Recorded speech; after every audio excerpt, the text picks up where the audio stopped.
I just came from the dentist. It's the first time I went to the dentist in like 20 years. Oh my goodness. And she was God, like, how'd it go? she was like, I can't believe how good a shape your teeth are in, considering I've only been to the dentist probably 3 times in the last 40 years. Apparently, alcohol is good for enamel. Did you know this, Tony? I did not. Well, I'm my living God. proof. Is Robbo here? Does that Even mean with- Robbo's here, or That is what it means. well, why isn't he on?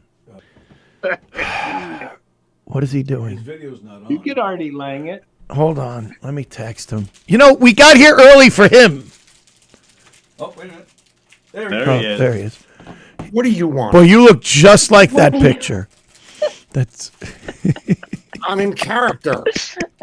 you really are. Yes, sir. You really I just look. emailed- You look the part. Why are you so red? Are you? Did you get sun? Me? Yes, you. I didn't know who you were talking to. You could be talking to Riccadonna. He always looks like shit. No, it could be the light. Hang on a second. Let me change the light. Maybe it's too bright a light. Maybe I should go Maybe your blood pressure's More like getting this. high. I don't know. more like this. How? I don't want to ask you anything till we start because that's bad. That was better. Yeah, This one? yeah. Oh, wow. Yeah. Wow. You just went from Santa Claus to Yeah. It's from pale Santa. Santa Claus.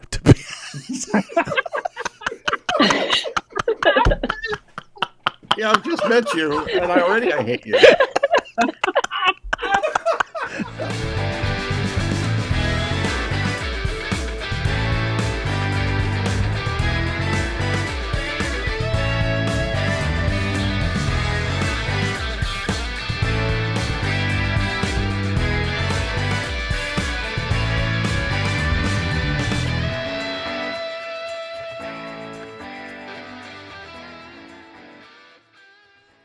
Ladies and gentlemen, welcome to Drinks, Jokes, and Storytelling. I'm your host, Mark Riccadonna, and with me as always, Richie Byrne.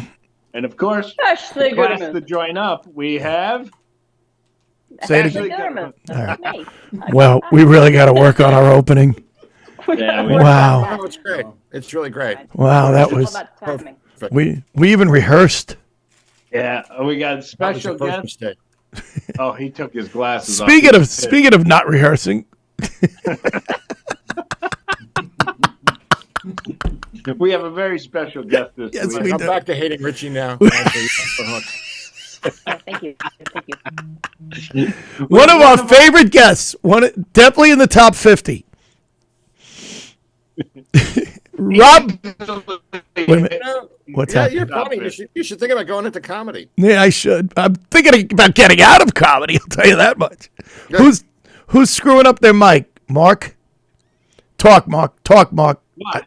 What am I doing? No, you're okay. Did you hear how much I just sounded like a New York idiot? Talk, Mark. Talk. No, Mark, you just froze. You froze up for a second. You That's all. froze up. You're okay, Okay. I guys. get nervous around Rob. And it didn't really come through. Rob Bartlett is here. Woo! One of our favorites. How are you, brother? I'm great. What's the matter? You okay? You all right? Nothing. I'm Rob is starring in Grumpy Old Men, the musical, at Seven Angels Theater in what town in Connecticut? I forgot. It's Waterbury. Waterbury, Connecticut. It opened last weekend. It opened on Sunday the 3rd? Sunday the 4th, I think it was. Sunday, whatever. Right. No, today's the 11th, Sunday the 3rd. And it's running, it ran all weekend this weekend. It's running this coming weekend, and it's running the 22nd, 23rd, 24th, right? Yeah. And it looks like I'm coming on the 22nd, Oh, and I'm wow. very excited. It'll be a packed house that night. Now, All right.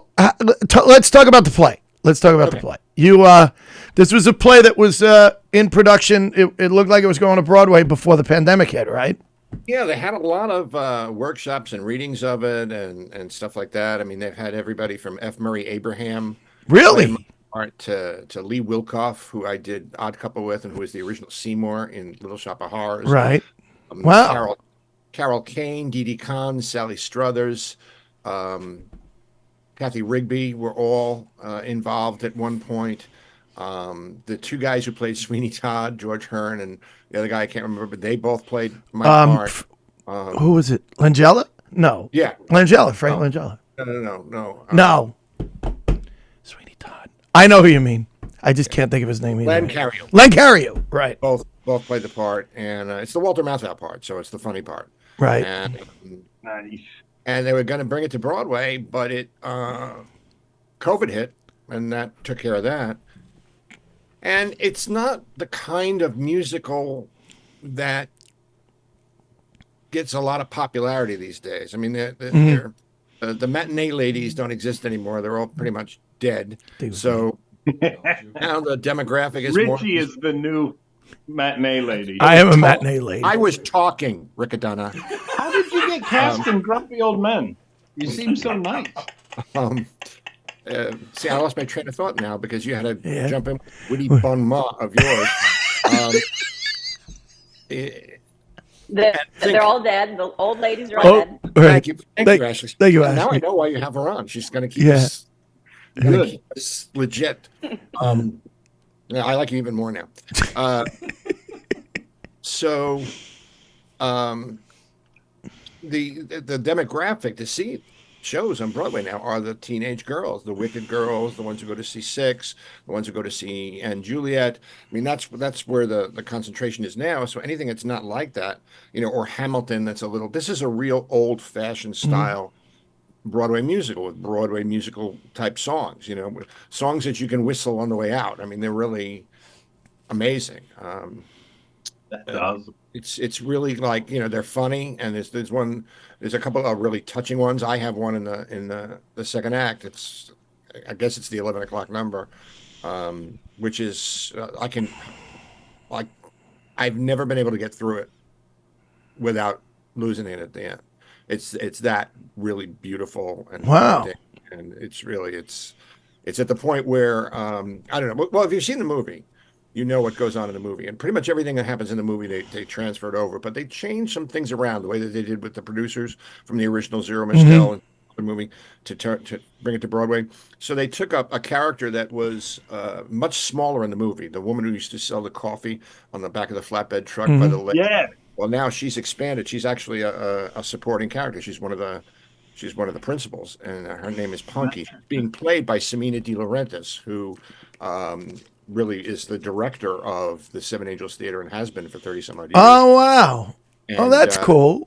Yeah, and she is just brilliant in the part. It's really, really funny. It's kind of like a Gracie Allen-ish type of part, and she originated Sister Mary Amnesia in Nonsense, and has pretty much done every single incarnation of Nonsense, because they have Nun Crackers, which is the Christmas nutcracker with the nuns. The Nonsense Goes West, Abbott and Costello meet Nonsense. I mean, they have a whole bunch of versions of it, and she's played Sister Mary Amnesia for every single one of those, and she's great. Good for her. Wow, that's great. It's great. It's funny. It's if you don't like dick jokes, don't come see the show. Because I was going to ask, is there the scene where he fires off the list?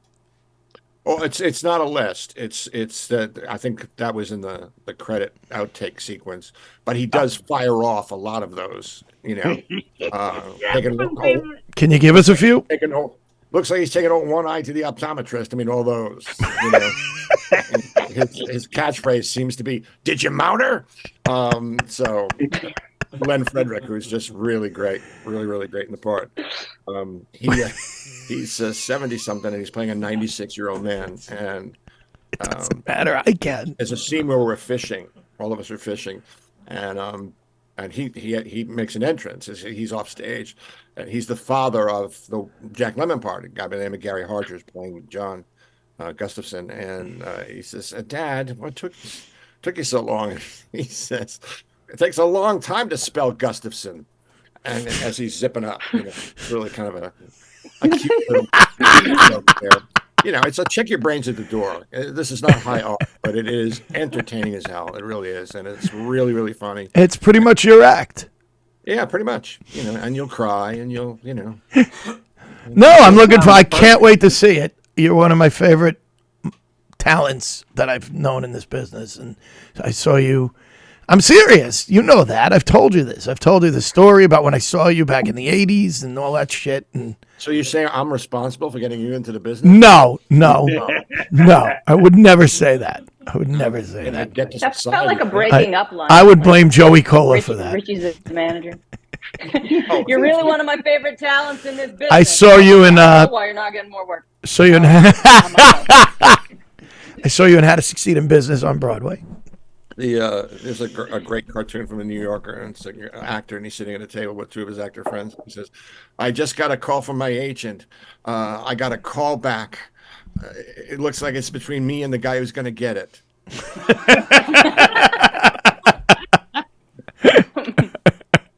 Now, Rob, you have such an awesome resume. I love your resume of between film, television, Broadway, your stand-up. Radio. I was just reading Radio, John yeah. Stamos' book, Okay. and he was mentioning his Broadway resume, Uh-huh. and I'm like, Rob and John Stamos were in all the same shows. Well, How to Well, Succeed, right? Well, he did How to Succeed on the Road, I think. I thought he was on Broadway in I it. think Ralph Macchio. No, he might have been, because I know that production was Matthew Broderick. So I don't know if Matthew left and. Oh, Stamos- well, you did it with Radcliffe, right? Yeah, Radcliffe saw- and Nick Jonas. And Nick Jonas. I couldn't remember who replaced Daniel Radcliffe. He did Cabaret. Stamos, wow. And so obviously you were not in that cast. You were on a different cast. No, I don't really look good, in the Liza Minnelli part. You know what it is? Stamos doesn't want Rob on stage with him because he knows he's better looking. Can't do Well, he wants to be the sexiest man on Right. board. All right, and Well, if he- Rob's there, it's not going to happen. How old Not is gonna happen. the character that you play in this? Supposed to be in his 70s, mid to late 70s. Okay, So, and it's a stretch. yeah, I'm a couple of years away. So what I did was that I stopped grooming my beard, and I also stopped cutting my eyebrows. So I have these two woolly bears up here. right. And I wasn't taking the ear hair out, but then it doesn't really read to the audience. So You know what's funny? Riccadonna did all that this morning, and look at him. I know. I shaved an hour ago. Now, Rob, you said you hadn't been on stage in a play in 13 years. yeah. How to Succeed closed 13 years ago. I can't believe that. We And just had a reunion a couple of weeks ago. Dan is in town doing Merrily We Roll Along. right, yeah, he is. A lot of people, some people flew in for it. It was really great. Really? But it was, Oh, that's it cool. was such a great cast. We picked right up where we left off. It was really a testament. But I think a replacement. You get this special bond, because you're rehearsing together, and then you're doing previews together, and you're doing 8 shows a week together. You got to kind of form a bond. You Yeah. can't really do that much work for people that you hate. So Yeah. which is why I don't really work that much with you guys, because but yeah. So I was a little rusty. We were kind of under rehearsed. We lost a day of rehearsal because of the snowstorm, and then we lost a day of rehearsal because one of the characters in the show, Harry the Mailman, who I think was also put in just for the play, he's accident prone. That's the running joke, and so during one of the rehearsals, he made an exit and tripped over something and fell and broke his hand in 5 places. Oh, shit. So talk about method acting, and he actually put a cast on it, so now he incorporated it into the show. But he's going to be going for surgery this Thursday, so he'll be out for a week. His understudy is going to take on the part. Wow. So that set us back, and so like the first show, and 1 or 2 since then. Were more like invited dresses and previews than actual Right. performance, because there were a couple of spots where I have 4 or 5 songs in the show, and I totally went up on the lyrics to this one song, and it's just me on stage all by myself, and it was like one of those things where I started speaking in tongues. It was like, she looked so pleased. She said, I just wanted to do the method. It was just so brutal. And so I said to the musical director afterwards, I said, here's here's my thought. I think that my character at that point in the play is going to have a stroke, and he won't be able to really articulate himself. So That would be great, right in the middle of a song, if you threw yourself on the floor and started foaming at the mouth or something. It's just, I think he's having a stroke. No, he just forgot his lines. So you drop a line, and then like I have a scene with the guy who plays my son, and I just couldn't remember what came next. I said, "All right, so now what?" And he says, "Well, give me some advice." And I was like, yeah, it got me back into the line. So, and there's a reveal in the show where I'm going on a date with the Anne Margaret character, and I go to her house, and there's this reveal, something physical that I show when I take my hat off. I don't want to spoil it for you, but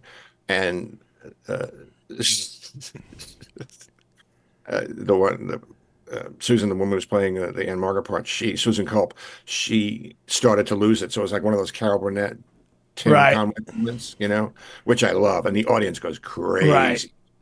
So it's a lot of fun. It's a lot of fun.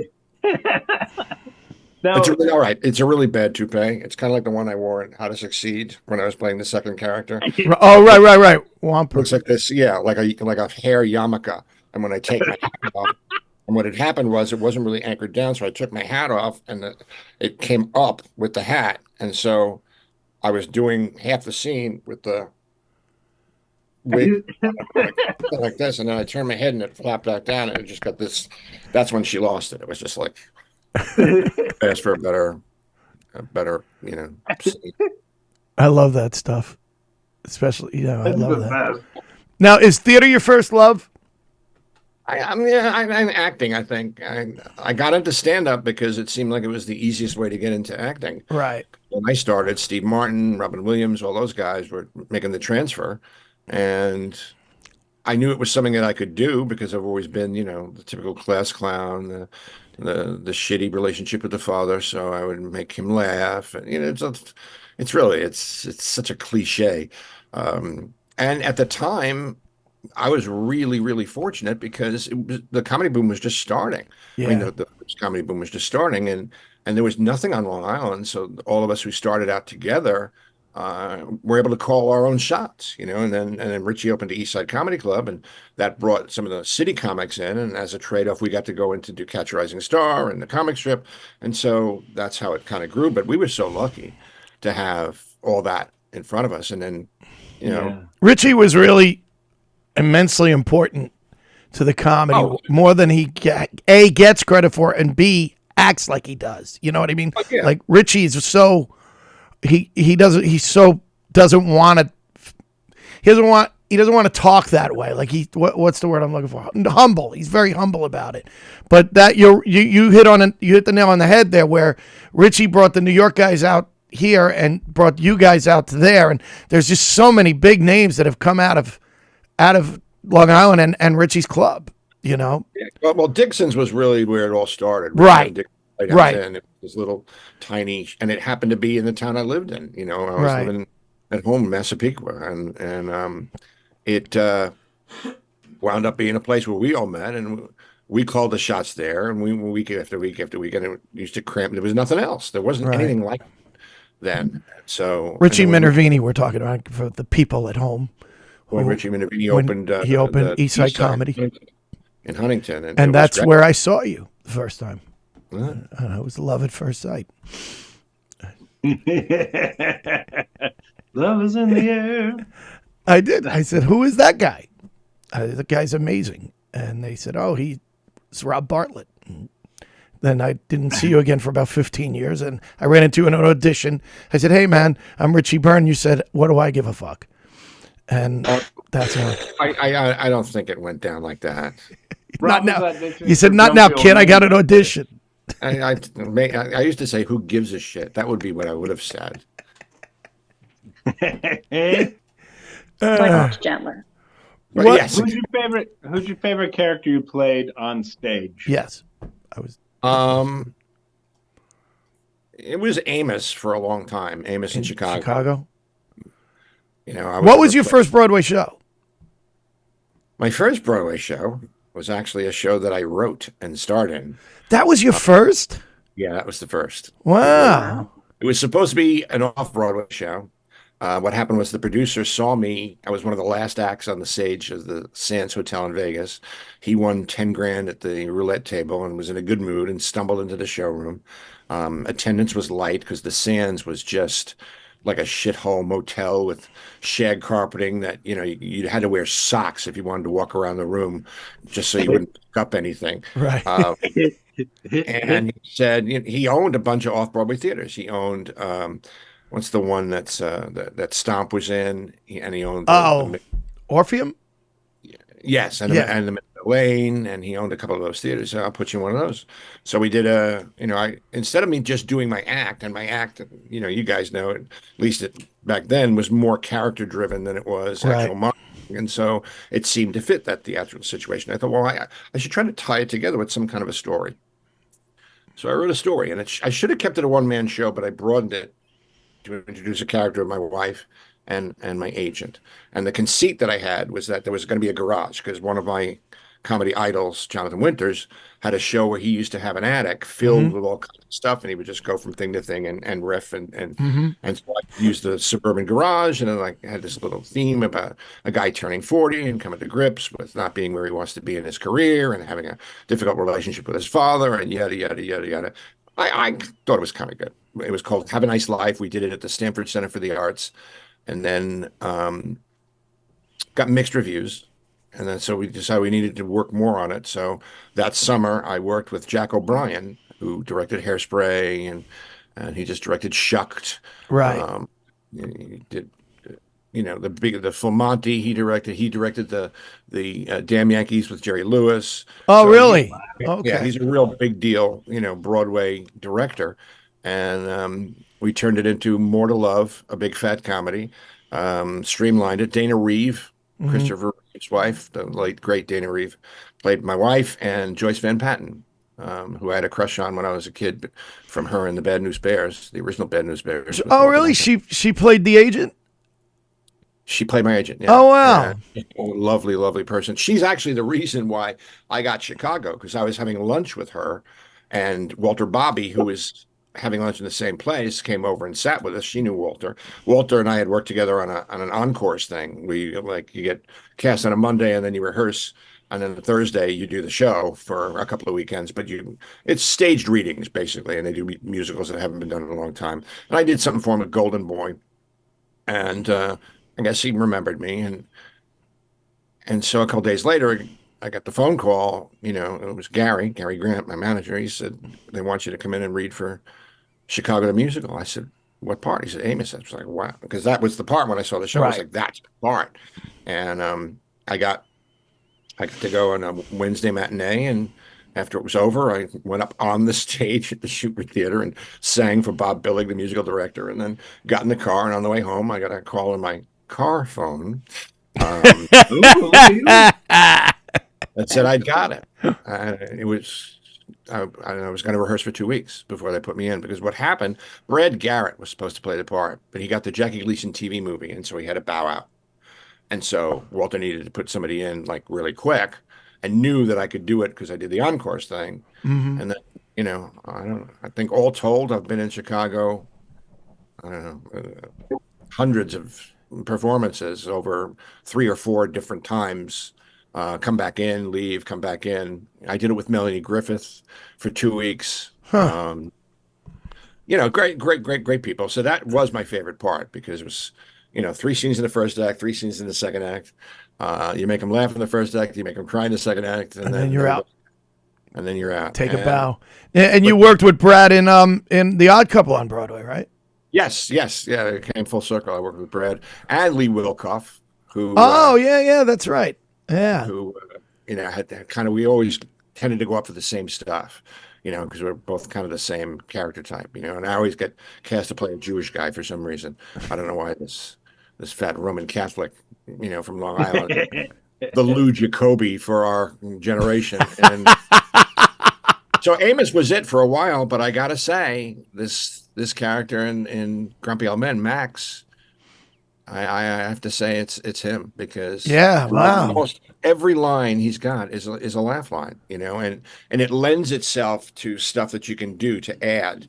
I've added a couple of things that have stayed in because there's such opportunity to do it, and Samina, who's the co-director, really was very supportive of me just kind of doing what I thought I could do. And that was a dangerous thing because it's the second act where I'm having the date at Ariel's house at her house.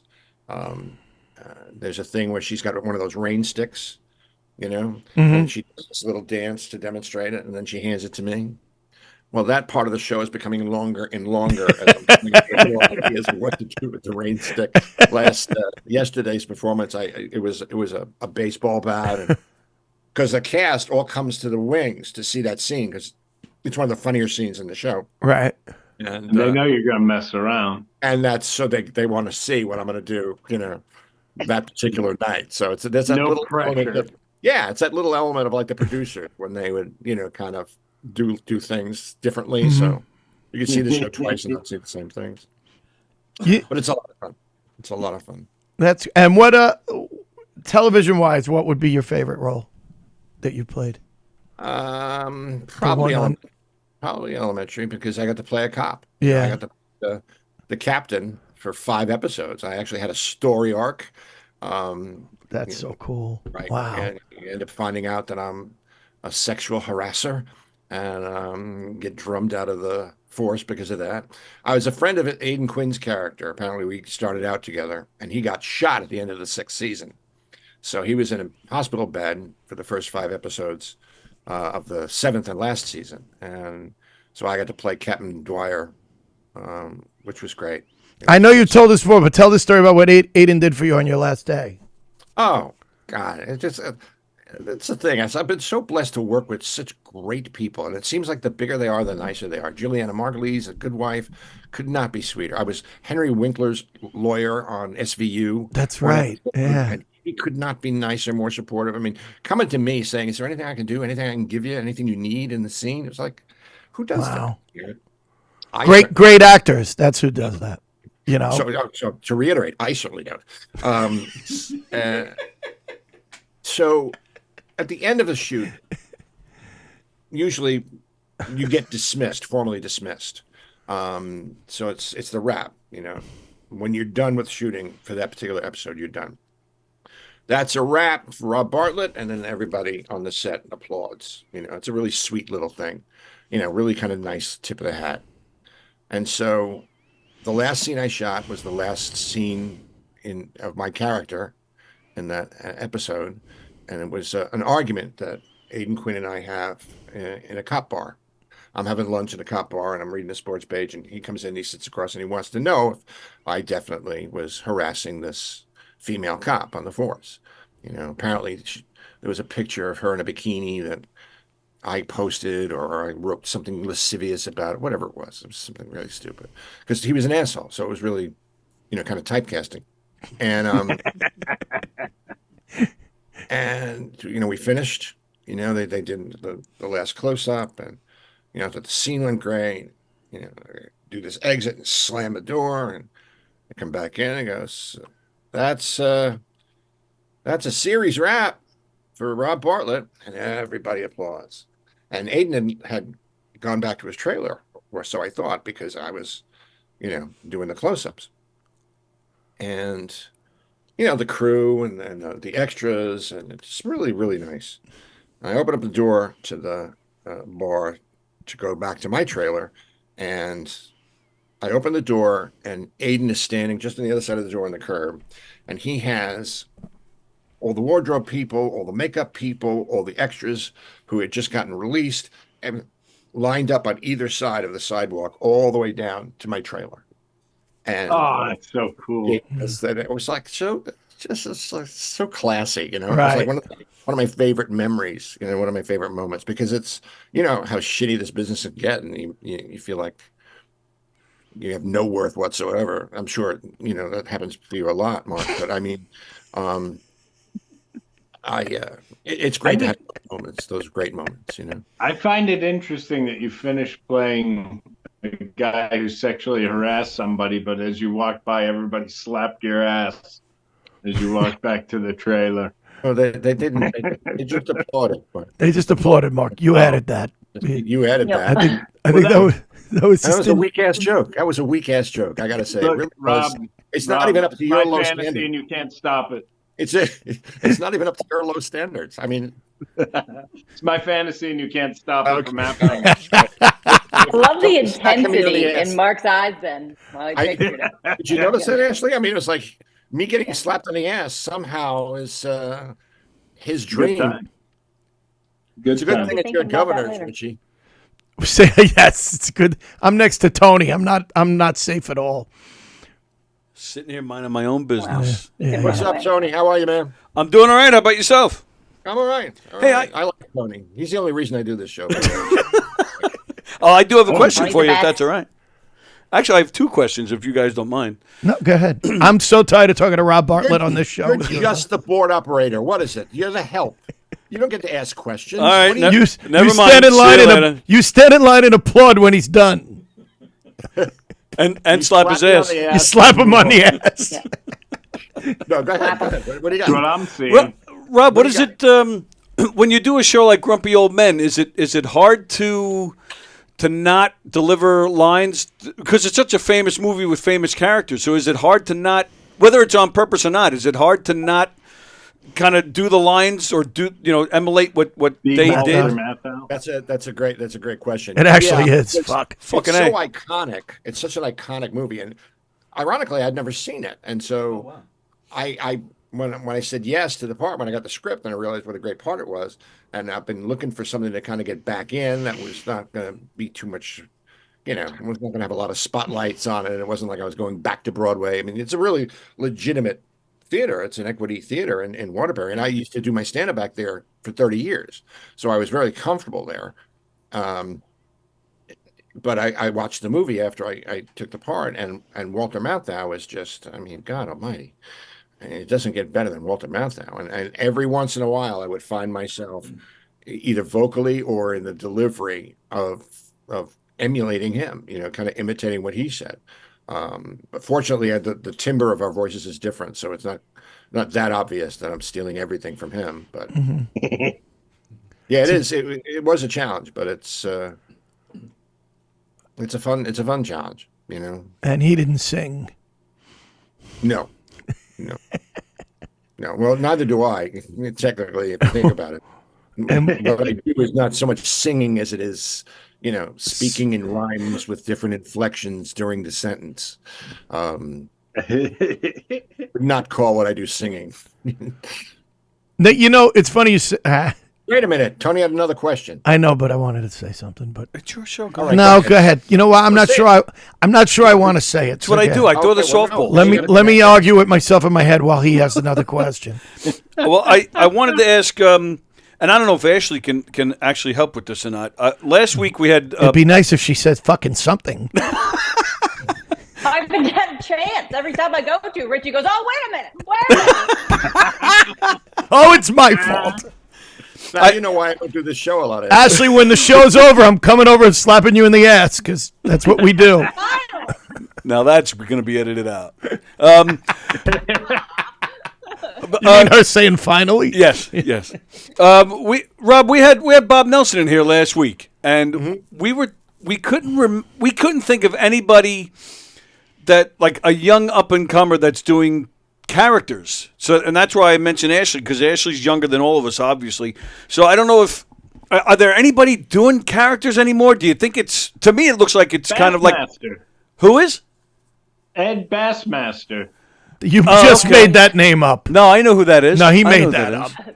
But he's all right. So all right, there's one, but it does seem like it's kind of like a dying art form. You mean set different characters or one specific character that's not going up like take Bob Nelson or Rob, where they used to go up and they would do it an epi-eppermint and then they Improvise as the character. right? or improvise, or even if it's scripted, whatever it is. I mean, it even just, even Pryor did that.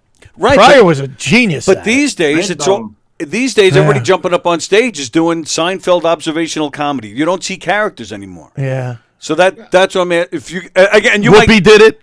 Right. Whoopi did it. You guys might disagree. Maybe there's a whole bunch of people out there that are doing it that I don't know. Now? Doing it right The only this one that second. springs to mind, Ashley, I don't know if you know somebody else, but Maria Bamford is really the only one that springs to mind. Yeah, she was. Yeah. She's just. There's a lot of people that do. She's great. I love Maria Bamford, all of her stuff. And I love that she just does it. Like whatever, she films things in her living room and she says, I did it because I didn't feel like going to the club. Like, I love it. Just go do it.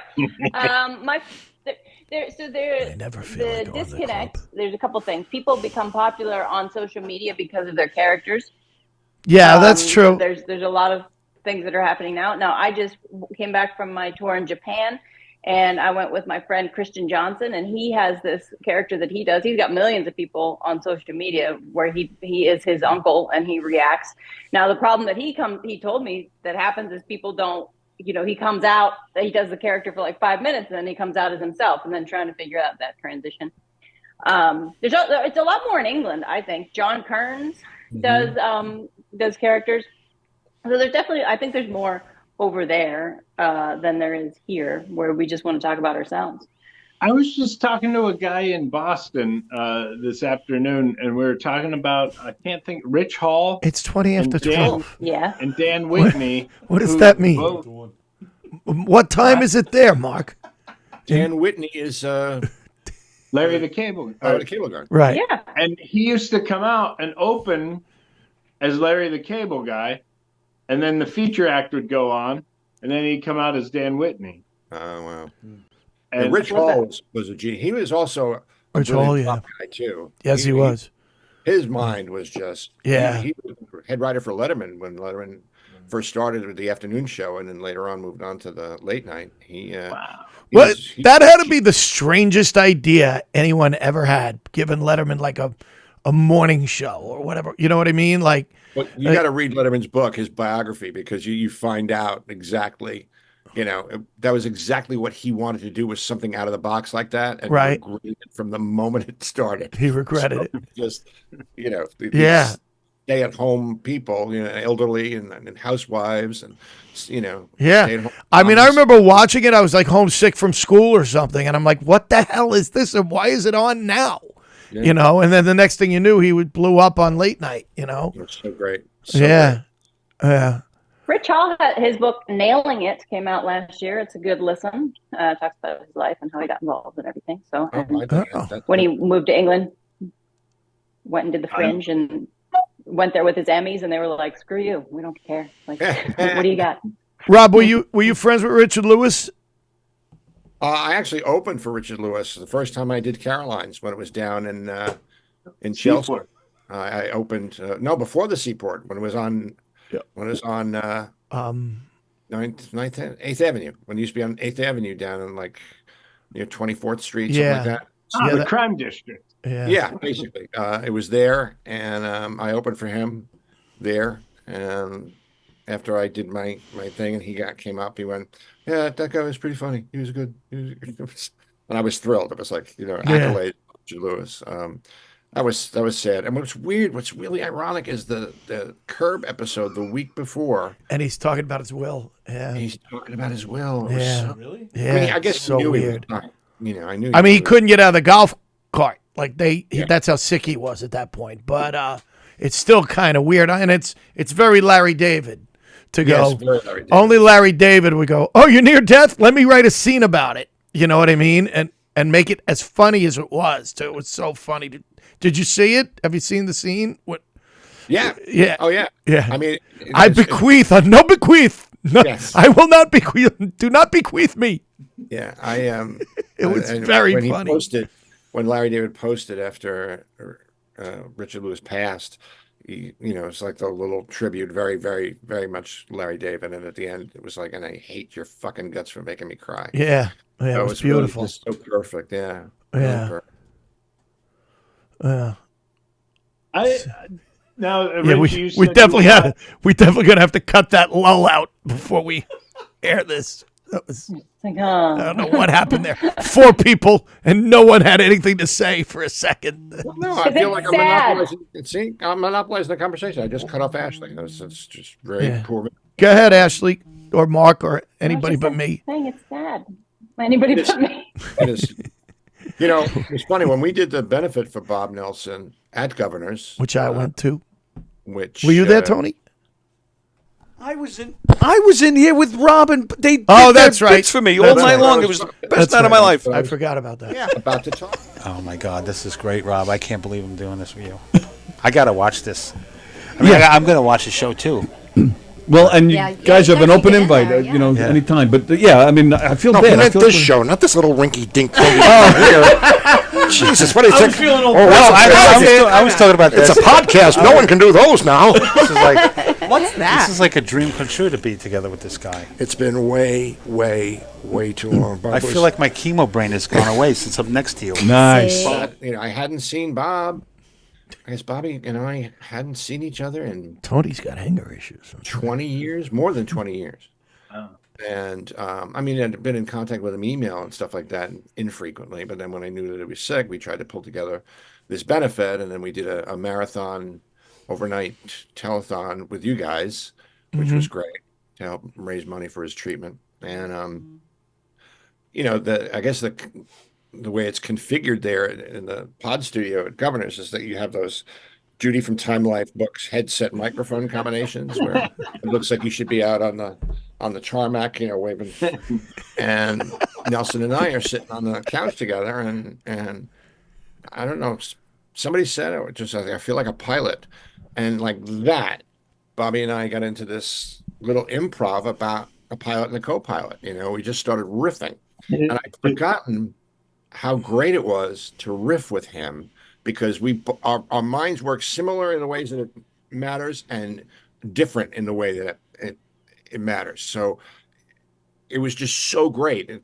I was lost. I was a pilot. I said, if you look out the left side of the aircraft, you'll see Lady Liberty, Statue of Liberty. If you look at the right side of this, you'll see the Grand Canyon. Basically, what I'm trying to tell you guys is we don't know where we are, and we're dangerously low on fuel. And we're gonna make our final destination a lot quicker than we had anticipated. And Bob just like this goes, just follow I-95.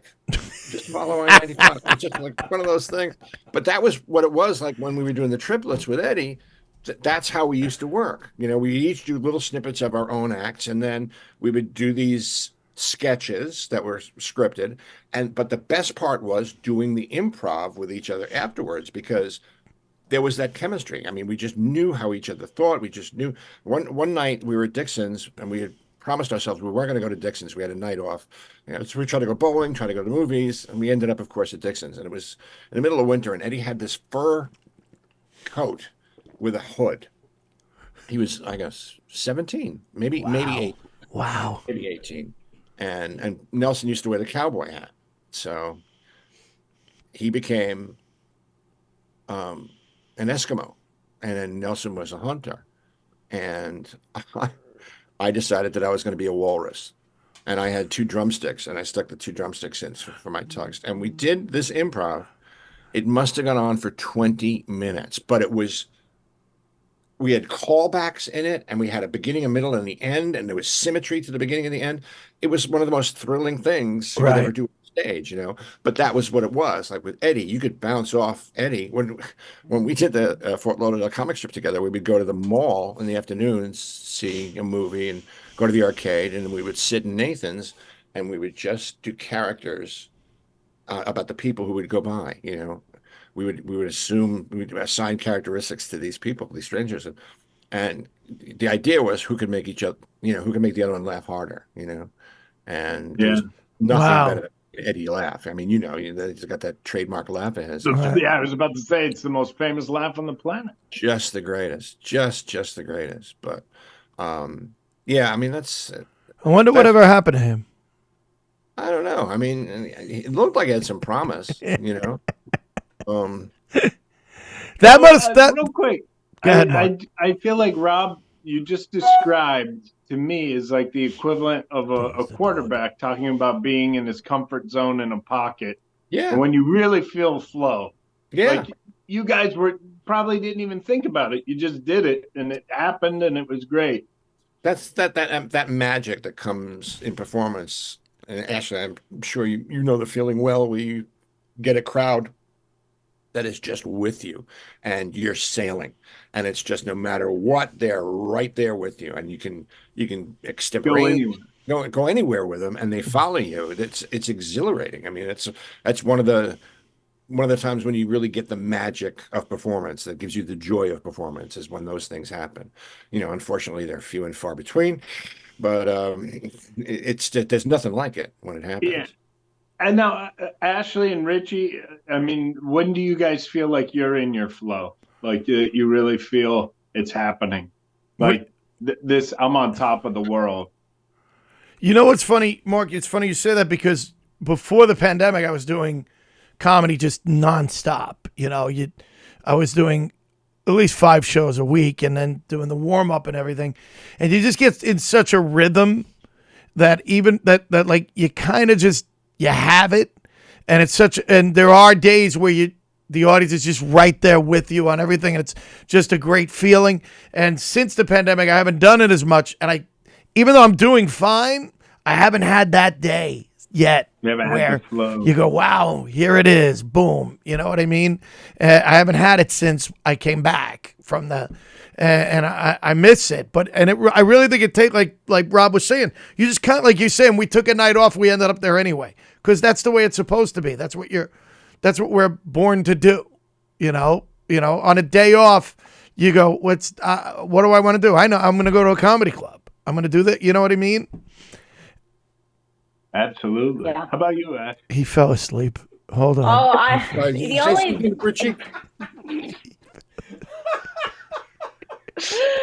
I only, so Rob, there's some things about me. I do the same thing over and over again. And that's where I'm happiest. So I've ran every day for at least a mile a day for 9 years. I haven't missed a day. I've been hit by cars, had all that stuff. I like to do the same thing over and over again. And I love it. So, for example, when I was in Japan, I got to do an hour plus every day to these crowds that knew who I was, which was lovely for, at least like half of them. And then they brought their friends that didn't know me, but that was wonderful. So you got to have this, like, being able to do it over and over and then build, and then you get sharper and faster. That's the best, know? And if I could do that, all of the other stuff annoys me so much. All of the administrative, bureaucratic nonsense. The business. I could do the business piece. I could do everything else 24 hours a day, every single day. I have made so many videos. I've done so many live stream things and shows, and I could do that indefinitely, forever, 24 hours a day. You give me one email to send, and I want to gouge my eyes out. Yeah, that's funny. I'm a lot. Sure. How does it work? Like, doing stand up in Japan. I mean, doing comedy in Japan. Do you have an interpreter, or do you speak Japanese? Oh, they're all military bases. So. Okay. Oh, cool. So Ashley does a lot with USO and Armed Forces Entertainment, and it's really cool to have her as part of our balance, because Richie and I are built like tanks. But well, Ashley and I have something in common. She's run every day for 9 years, and I have not run once in 9 years. So yeah, that's the balance out. Yeah, he's going to actually live longer. Richie doesn't die. And I have great. And I went. No matter how hard we try. Great teeth, Ashley. Great teeth. Great teeth. Yeah, I went to the dentist this morning for the first time in 20 years, and she was like yelling, "How could you not go for 20 years?" They did the X-ray. She's like, "All right, you don't really need much." Nice. It turns out alcohol really helps enamel. You got that going for you. Rob, can you plug the play one more time for us, where people can get tickets, where people can find out about it? Sure. It's Grumpy Old Men the Musical. It's at the Seven Angels Theater up in Waterbury, Connecticut. You can go to you can go to Seven Angels Theater. Yeah. One strip without spaces, but theater is spelled with an R-E, and the word seven is spelled out. It's not a number. sevenangelstheater.org, and you can order tickets that way, or you can call the box office. So either or. That is fantastic, man. It's so great, Rob. It's so great that you're back on stage doing that. Another 2 weeks. This Friday, Saturday, and Sunday, and next Friday, Saturday, and Sunday. And I'll be there Friday the 22nd if anyone wants to meet me. So come out. He'll be signing autographs after the show as the best yeah, audience I mean, member. we schmooze with the audience after. No, I meant me. He meant me. Oh, okay. I'm sorry. What was Rob, you should really thank Richie for letting you perform on his show that he's coming to. On the 22nd. it? It is all about Richie. Because, Are you going to call me out because they're just going to keep looking at me till you do? So maybe you should say, ladies and gentlemen, Richie Byrne's in the audience. Oh shit! Did he pause or is he going to scare me? He froze. Is it going to scare you? I like how that's your edge. I love when he During does the that. I love when he does Some of my During the special skills. pandemic, Some of my Rob, special skills on my It's resume. so brilliant, man. During the pandemic, when we would do these shows, Rob got me every single time, and he scared the shit out of me every single time because I'd start leaning in to see if he was moving, and then he'd be like, "Mike." Before we get out, does anybody have a joke they would like to close on? Joke. I'm thinking a showbiz joke since Rob is back on top. right. I'll do one, but then mine's going to suck, so somebody can leave us with a laugh. I have one. Go ahead. So an actor comes home. He was just at an audition. He comes home, and there's police tape all over his front yard. There's ambulances. There's 15 cops. They're in the house. They're all around. He walks up. The guy goes, "Whoa, whoa, whoa, whoa! This is a crime scene. This is a crime scene." And he goes, "No, this is my house. This is my house. I live here." And they go, "Oh God, oh, you're Richie?" And they go, "Yeah, I'm Richie." And he goes, "Oh man, your agent came here and he had a machine gun and he mowed down your wife with the machine gun. He killed your dog and he lit the house on fire, burning it down." And Richie goes, "My agent knows where I live?" Save us, Rob. I have a show business joke and I have a comedy joke, a stand-up comedy joke.